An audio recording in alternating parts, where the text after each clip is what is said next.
ધર્મ અને વિજ્ઞાનના સમન્વય દ્વારા સેવા અને રાષ્ટ્ર નિર્માણના ઉદ્દેશ્ય સાથે અંતિમ ધામ ચેરિટેબલ ટ્રસ્ટ દ્વારા એક વ્યાપક રાષ્ટ્રીય અભિયાનનો સંકલ્પ જાહેર કરવામાં આવ્યો છે। અમદાવાદમાં યોજાયેલી પ્રેસ કોન્ફરન્સમાં પૂજ્ય વિરલ બાપુએ જણાવ્યું હતું કે આજનું યુવાન અંધશ્રદ્ધા નહીં પણ તર્ક અને વિજ્ઞાનને સ્વીકારે છે।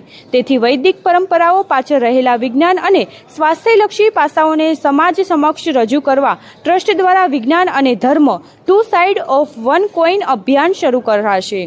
તેમણે ચિંતા વ્યક્ત કરતા કહ્યું કે આજનો યુવા વર્ગ ડ્રગ્સ, ડિપ્રેશન અને સંસ્કારના સંકટનો સામનો કરી રહ્યો છે, જેથી સામે લડવું અનિવાર્ય છે। આ જન આંદોલન હેઠળ ટ્રસ્ટ દ્વારા ડ્રગ્સ મુક્ત ભારત, ગૌ સેવા, વૈદિક શિક્ષણ, આયુર્વેદ, દીકરીઓનું સ્વાસ્થ્ય, પર્યાવરણ સંરક્ષણ અને નિઃશુલ્ક મોક્ષ સેવા જેવા રચનાત્મક કાર્ય કરીને ધર્મ દ્વારા સાચા સમાજ પરિવર્તનનો પ્રયાસ કરવા। જય માતાજી।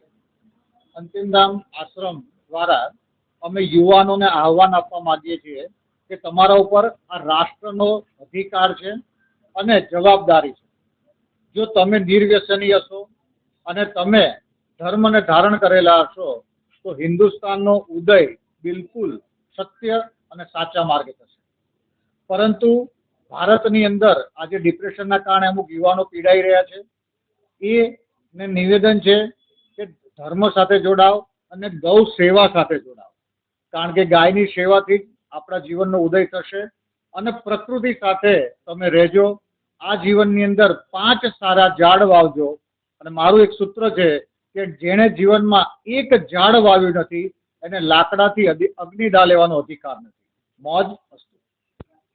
ભારતની દીકરીઓ જે દુર્ગાનું સ્વરૂપ છે એ કોઈના કોઈ કારણથી અત્યારે એ રોંગ ટ્રેક ઉપર જઈ રહી છે।